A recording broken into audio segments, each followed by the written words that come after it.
Our state has some incredible problems. My name is Lynn Hinderrocker. I'm here to talk about that with you and talk about the trends that have shaped this state and dragged us in one direction or another. We're not really we're not realizing the dream we had way back in the early 2000s or even around 2008 or 9 or 10.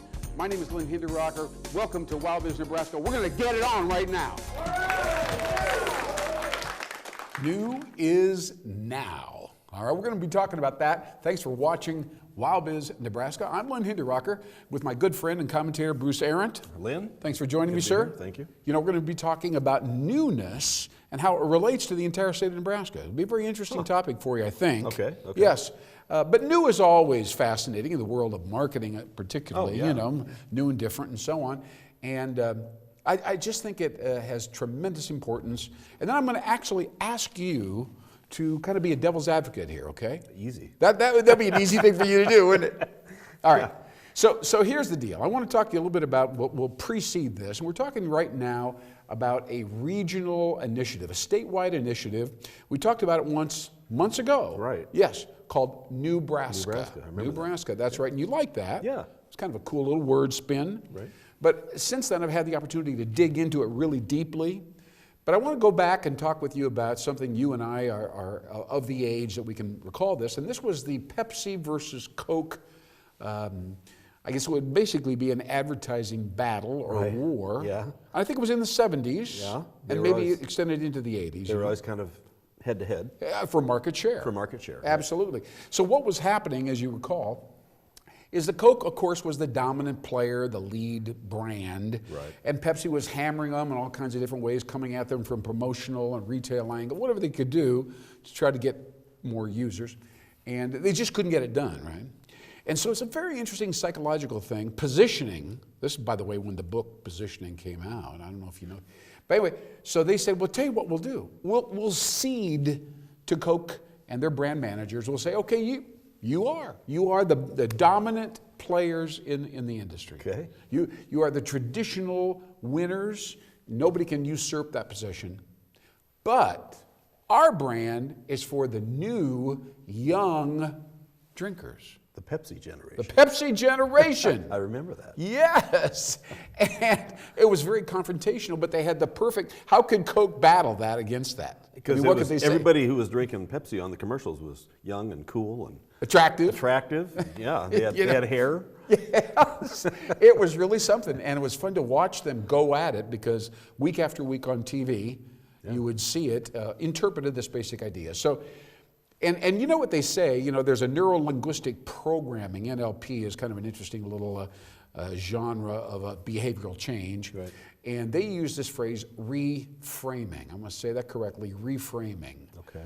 Marketing industry calls it repositioning, but reframing is really thinking about something differently. With a different frame of mind. Different frame of mind, putting a different frame on it. It's almost like, you know, we watch all the political debates going on right now. Right. And somebody hones in on one issue, could be healthcare, or could be, you know, international affairs and problems, but they're trying to reframe the viability of the candidate within the context that they're creating. Okay. Right, okay. Now, so back to the Coke and Pepsi thing. Clearly Pepsi was a winner there. I'm thinking about the state of Nebraska. I'm thinking about the fact that we lose 3,000 young, smart college graduates every year. Yeah, which is a lot. It's a lot. Yeah. Somebody at the Unicameral said just recently, he was kind of counting it in a different way. He said, we lost 24,000 people last year. That would have been 2019. Now, don't ask me exactly how he was counting it, but nevertheless. It sounds serious, though. It's very serious, and it's been going on. I'm kind of proud of the fact that I know this. Since March of 2002, that's when I began watching the state of Nebraska struggle with the perception, reputation, and these young folks in particular leaving. That's when the shift started? That's when it started. Yeah, 2002. What was the impetus? Pardon me? What was the impetus? What started it? What caused it? Well, we're going to talk about that right now. Okay, I mean, this is the issue. You talk to these young people, and nobody has ever done this before.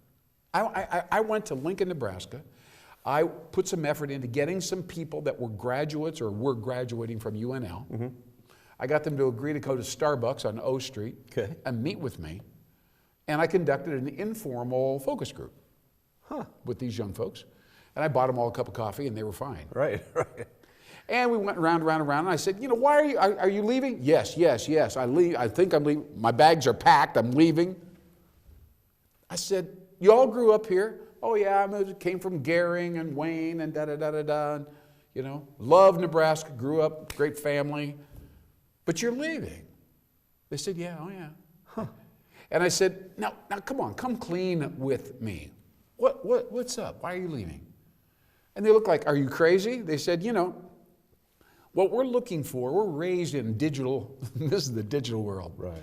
And there's all kinds of incredible apps and new products and things that are happening, alliances. People are forming relationships with little businesses in China, for Pete's sake, you know. But that doesn't seem to be happening here in Nebraska. At least that was their perception. I'm sure there are many But there's exceptions. nothing going on Well, there isn't anything new. New going on, okay. A lot of very successful companies in this state, no doubt about it, and Right. wonderful people and hardworking and profitable. Right. But here's the thing, and you talked about complacency once a few weeks ago when we chatted. You get to a certain point, don't you? Mm-hmm. And you kind of repeat the formula. Right. You just kind of wash and rinse and repeat. Right. And as long as it's profitable, you can justify that. Yeah. But really, the success becomes first a routine, and then it becomes a prison. Yeah. You know. And you see these executives, and they're sitting behind the desk, and they're doing the same thing this year as they were doing a year ago. Same thing. And these are young people. They're ambitious. They want to get in front of the crowd, you know, in front of the line or whatever. And their attitude, there's just not a lot happening in the business sector here. Not a lot of cool jobs. And we want to go find them. So they're going to Denver and Utah, Salt Lake City. They're going to Austin. Yeah. That kind of thing. All right. So this is how it is, right? So if you were Pepsi and what I just described to you was Coke, what would you do, right? What would you do? How would you flip it or reframe it so that you could get the same results Pepsi got 30, 40 years ago, right? I'm thinking that Nebraska, by injecting that word W, right, or just that letter W into the first syllable of the word Nebraska, that all kinds of things kind of unfold, you know, or at least possibilities, implications. Right. You know, it's implication of that's what it is. Something fresh and new and yes. Somebody say, what's new in Nebraska? You know, what's going on there? Well, a lot of new things are happening, you know, and it'd be an easy thing to pull off. Now, the quick question is this, and I have presented this to a couple of the leaders around our state, okay, and got generally pretty favorable feedback. I think implementation is part of the issue. Right. Right. So let's talk about here. Okay. Now we got a little essay here that I think you've just briefly skimmed. Yep. And on the third page of that essay, I'll just ask you to go right to that. You can see there's 9 key points. 9 points. Yeah. Right. And these are the implementation points. And I think this is where people say, well, it's a cool idea, but how are you going to do it? Right? So I'm going to start off right at the very top. I think training, and this is the hard part, how do you convince a successful company in Scottsbluff, you're in Omaha, or call some guy in Wayne and say, you don't know me, but I'm telling you, you are in a routine, you are in a rut, I'm going to get you out of that using some of the thinking that's in Eric Ries's book, The Lean Startup, mm-hmm, right? He talks about entrepreneurial thinking and all that. Right. Not an easy thing to do, but that's what has to be done. Yeah. You have to be able to say, you know, all these companies, here's 20, 30, 40, 50 companies, and they were doing this and this and this, and then they brought in training, they started thinking differently, see? And now they're doing 15%, 20% better in revenue, we'll say revenue, than they were, a couple, 2, 3 years ago. But individually, companies have to feel a need. They have to feel the need. To embrace something like that. Right. Yeah. So let's pretend you're on the phone and you represent my company. And you're on the phone and you're saying, Lynn, I'm going to get some appointments out there. You can go out there and pitch them, and we're going to get these training things going. Right.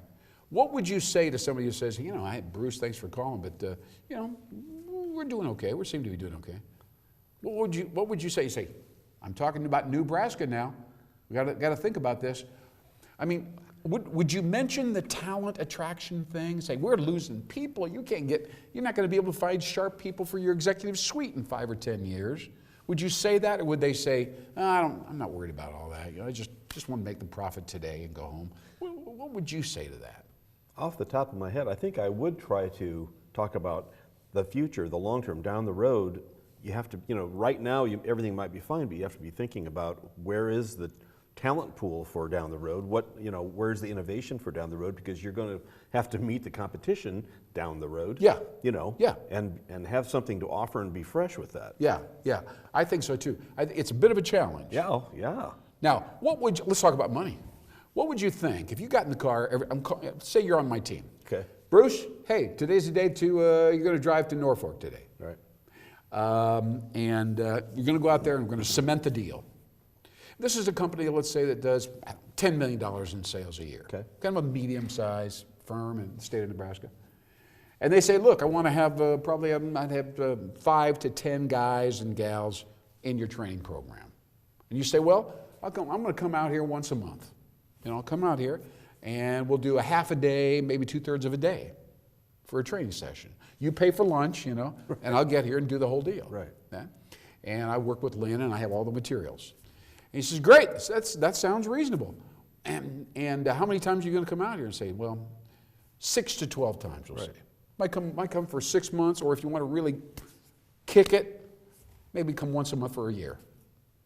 What do you think a company who does $10 million in sales and kind of is open to the training, can see some value, what do you think they'd be prepared to pay for 6 months of training from WOWBiz Growth Dynamics, hosts of WOWBiz Nebraska?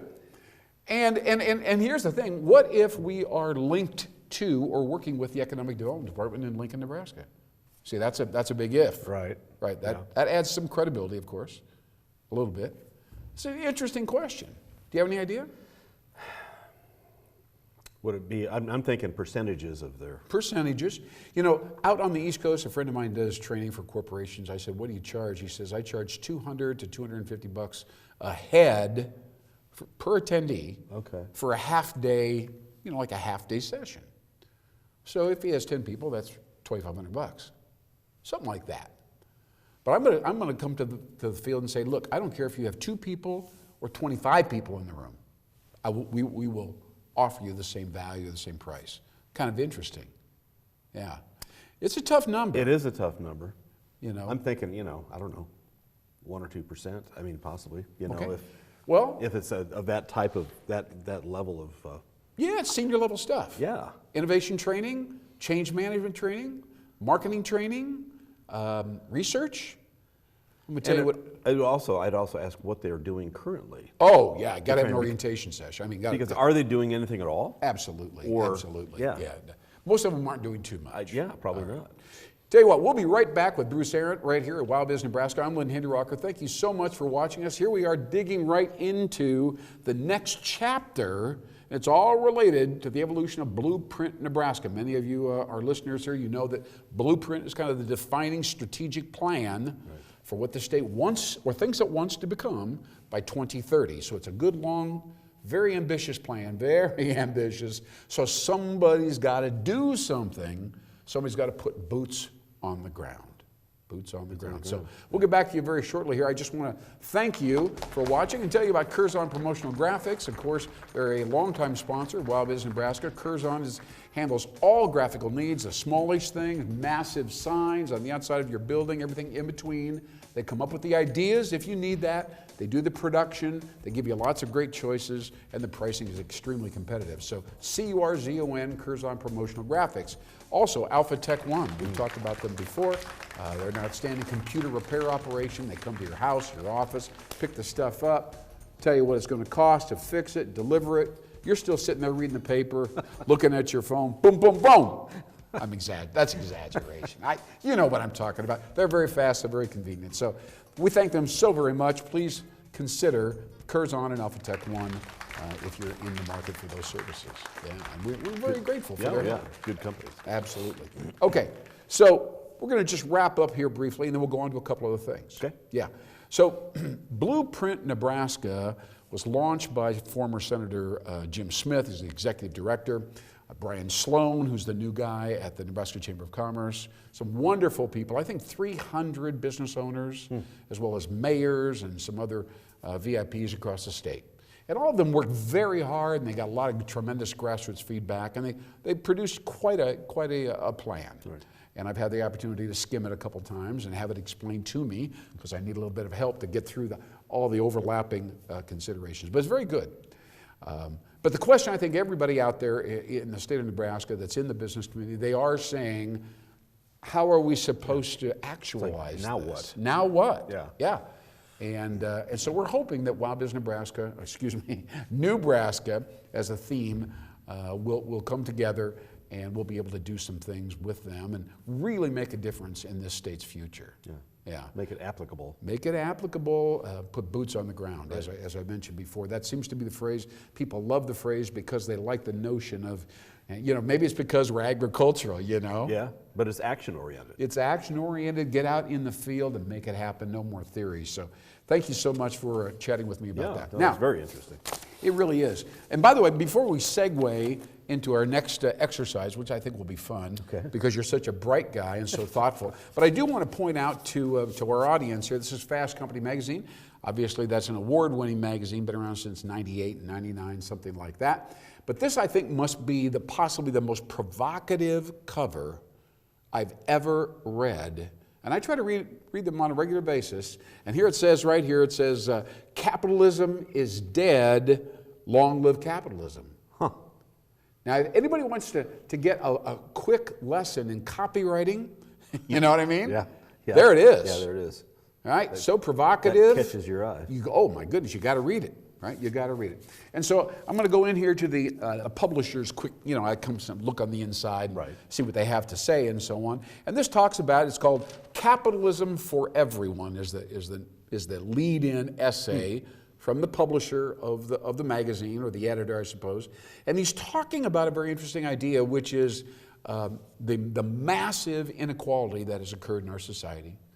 We have healthcare issues, affordable child care, major issue. Yeah. Climate change continues to become a bigger and bigger issue. People can't deny it anymore. And so the business community is sitting around going, what do we do with this? What do we do with this? How do I respond to that? And interestingly, the philanthropic community is coming to the party. And this gentleman right here, his name is, he's with the Ford Foundation, his name is Darren Walker, very brilliant man. And so he talks about the new capitalism. And essentially the new capitalism is capitalism with heart, capitalism with soul. With a philanthropic. A philanthropic skew, who really take the greater good, serving society responsibly and so on, seriously. Interesting. Okay. Isn't that interesting? Yeah, it is. I think this is one of the hottest topics, along with culture and higher purpose. That's a whole other issue. But these two issues, if somebody said, boy, tell me about something that is really kind of bubbling to the surface, trying to get people to think about self-actualizing as employees in the culture, that's one. And then trying to get business leaders to come together around this notion, and not just lip service, but actually doing something to help capitalism be a positive for everybody, not just the top 10% of us. Well, and so many of the younger employee base, the millennials, want to work for a company. I think millennials are the catalyst. Yeah, they want to work for a company that has some heart and some vision for doing good. But it has to be authentic. You has to be authentic, yeah. It can't have to just be follow lip service. through, and it actually has to happen. Right. All right, so I'm going to reach down here and step out of frame here in this camera. Okay. This is one of my favorite books, and I've occasionally looked at it as when I'm in a period in my career, and this has happened a number of times, where I'm a little unsure about what I'm doing or where I'm going. Like this moment right here. No, I'm not. I'm just kidding. But anyway, so what I want you to do, this is full of wisdom kind of quotes. Okay. That relate to your career and finding a job and having a good attitude about it and so on. Now, not every page has a quote, but just about all the pages So have Zen and the art of making a Zen living. and the art of making a living. There is another book, Zen and the Art of Motorcycle Maintenance. Oh yeah, no, I know that was one, I yeah. read that. I read that. I've only skimmed this. That was back when I actually had time to read a book.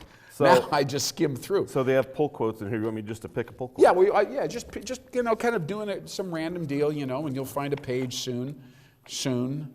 Very soon, Yeah, right. as the clock is ticking. Well, that's okay. Oh, here we go.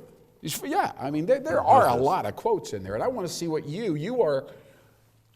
You're a catalyst for metanoia. Is that like being annoying? I'm going to tell you what metanoia is later, but let's go on. Like annoyance? Yes.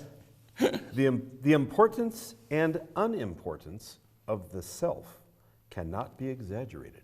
Wow. I'll read that again. The importance and unimportance of the self cannot be exaggerated. You know, that reminds me of a quote I heard a long time ago that's kind of like that, which is, everything is important, nothing is important. Yeah. It kind of goes along that same line. It is, yeah. But I'm going to tell you what I think that means, and it's very profound that this would come out, because I've been reading about this kind of thing recently. Okay. It has to do with the ego, right? Very interesting thing. So many business leaders, whether they know it or not, their behavior is dominated by their ego. Mm-hmm. The ego impacts the intellect. And so the intellect is what tells stories, comes up with stories and all kinds of stuff, and it's overthinking. You know what I'm saying? Yes. And so they make themselves miserable because their ego forces them to dream up all these negative ideas, right? And think that they're in trouble, and they're not really in trouble at all. But I'm just saying, the ego drives unnecessary, pointless, and even negative thinking. Or it could work the opposite way. That's true. I To want where you to become- hear the justification for that. Because you could also become arrogant Yes. in thinking that you're bigger than you are. It's right. So, And be self-deceived, thinking that, it could be. yes, no, you're on absolutely the right track. There are Anyway. many people that have those problems. Right. Someone told me the other day, real estate. The guys that make, or gals that make a lot of money in real estate, they're encouraged to build up their ego and to be really. But a lot of them, if you talk to them privately, or if they miss a sale, have very low self-esteem. Oh, you could be. It's very deflating. Deflated. So there you go. Should I All take another one? Let's do another one. Yes. Okay. Ooh, that came quickly. Yeah, and there it's coming right to you now. Okay, I'll do this one. Yeah. Without this playing with fantasy, no creative work has ever yet come to birth. Oh. The debt we owe to the play of the imagination is incalculable. Oh my goodness. Well, we could. I'm going to have That's you tell me what you think about that, because you and I are both consider ourselves creatives. So. I'm going to read it again. Yes. Without this playing with fantasy, no creative work has ever yet come to birth. The debt we owe to the play of the imagination is incalculable. That is actually a great quote. Everything, I would say everything in the creative world, everything that when you enter the creative realm, it has to, the core or the base of it has to be your imagination, your fantasy. When I sit down to write or to do art, it all comes from that imagination kind of thing. That you have to have that. If you don't have a good sense of play and imagination inside of yourself, it's impossible to create. I think you just said the key word with play. And that's a very strange thing, because in the world of business, we're told, stop playing around. Oh. But really, innovation and imagination are dependent upon a sense of freedom that goes along with playfulness. Yeah, and play is actually a real. That's powerful. It's being scientifically studied now. Oh, I know. As for adults as well as kids, and there's really something to the power of play. And the absorption of it. Do you know what's the opposite of play?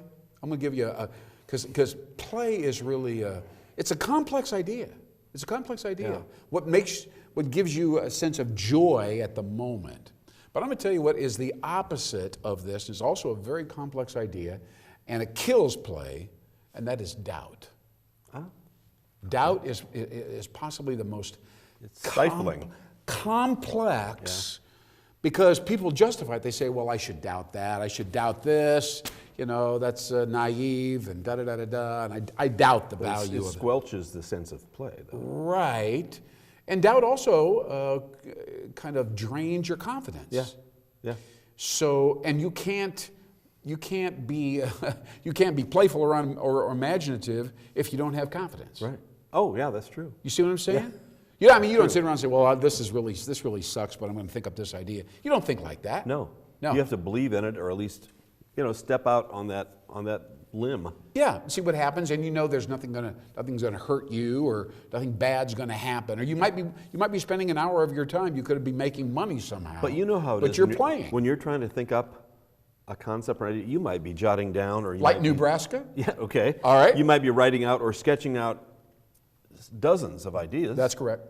Throwing things at the wall, see what sticks. You know? Right. No, that's But you have to be interesting. confident about that. Yeah. That's a very interesting thing. The interplay between play and doubt and its impact on imagination and fantasy and vision. Now, is vision, in your opinion, you have less than a minute here, is vision dependent?